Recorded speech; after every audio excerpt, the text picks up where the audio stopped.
Hi everybody. In this video I want to extend our introduction of matrices to include a little bit of linear algebra. Well, the ultimate goal here is so that we can handle some basic linear algebra calculations for spin 1/2 quantum states and spin 1/2 quantum problems.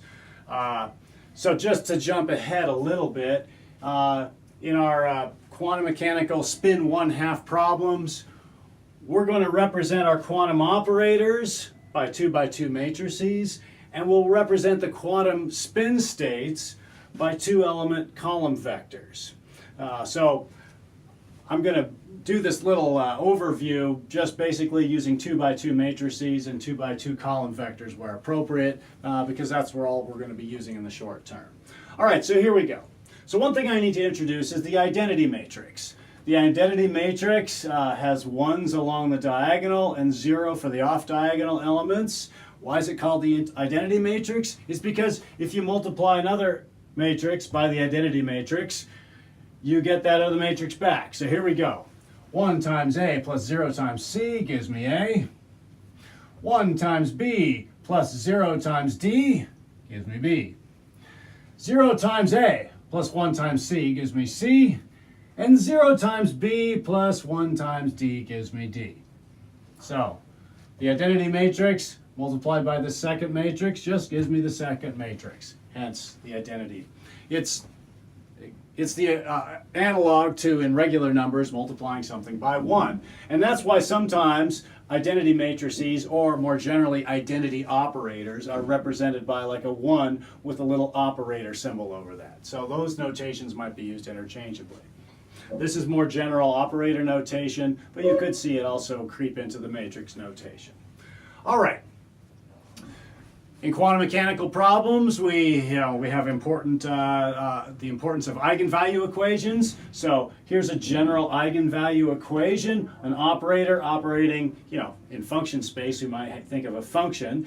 Then there's an eigenvalue times that function. Of course, more generally, we could have an operator operating on some quantum state equals a value times a quantum state. Or sometimes the language eigenvector is used. We have an operator operating on some vector equals an eigenvalue times that vector. Anyways, that's all those languages are used.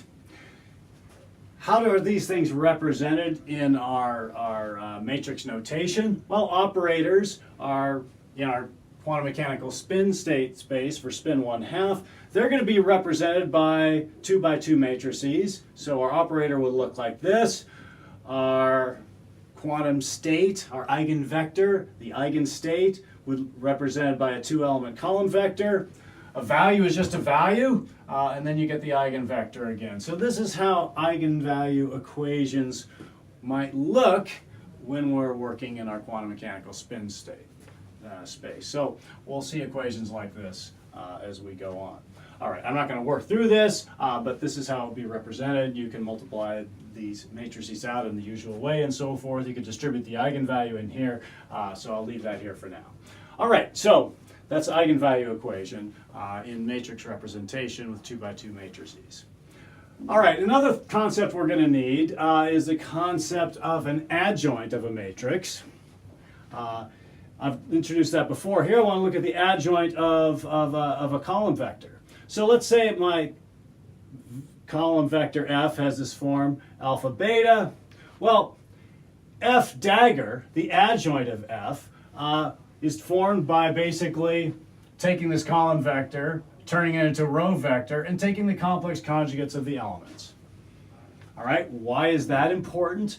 That's important. That's going to be an important element of our calculations.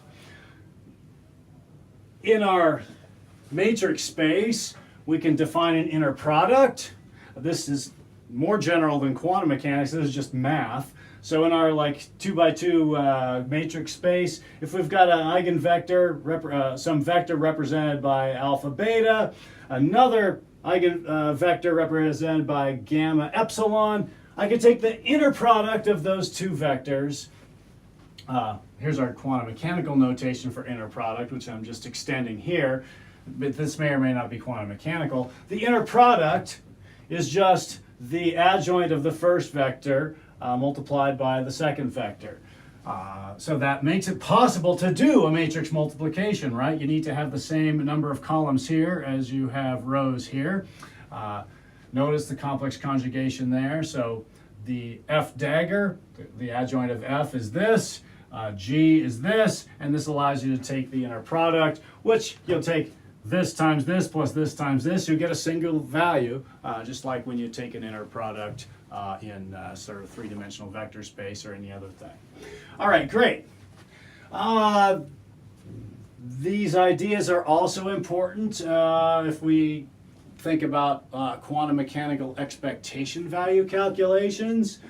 So, for example, in quantum mechanics, we'll represent our observables with 2 by 2 matrices. We'll represent our vectors, our quantum state, possible quantum states, by 2-element column vectors. So we can construct expectation values, and I'm using just the generalized quantum mechanical notation for an expectation value here. How is that sort of thing constructed with matrices? Well, it's just a generalization of this. It's like an inner product with an operator shoved in it. So we have our first thing here, our vector, except we need to take the adjoint of it. Then we sandwich in our operator, and then we have our vector again. So this gives us our inner product in matrix notation. Now, this is abstract representation of the matrices. I can, of course, plug them in. If Q is my quantum operator, that goes here.